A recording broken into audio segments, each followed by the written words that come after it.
Je vais vous parler du dernier axe que je voulais évoquer avec vous, c'est ce que j'ai appelé la révolution perceptive. Et je pense qu'il s'agit vraiment d'une révolution parce que les technologies ont changé.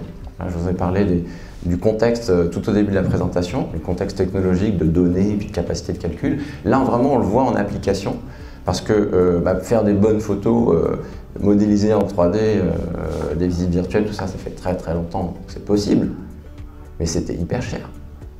C'était impossible à utiliser de manière large.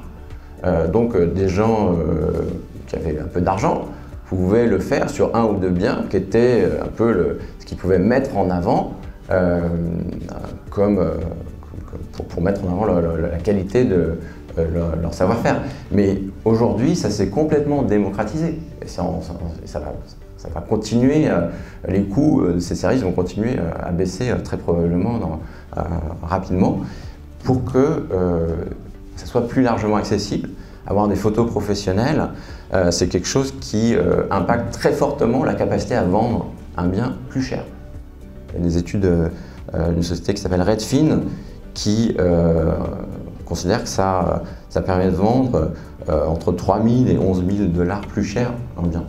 Donc ça peut être relativement important. Surtout, l'expérience utilisateur, elle est très différente. Si vous avez une photo professionnelle ou pas, si vous êtes capable, surtout sur du bien qui n'existe pas encore, de le visualiser, de vous promener dans ce bien, visite en virtuel, en 3D, de l'aménager, de le réaménager à votre goût, alors ça peut être aussi bien dans l'ancien que dans le neuf, ça a des bénéfices qui sont évidents et ça permet aussi, et surtout, de vous adresser à l'émotionnel du client.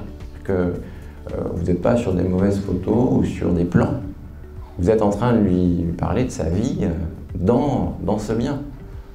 Il peut se projeter, il peut se sentir bien, il peut trouver ça beau.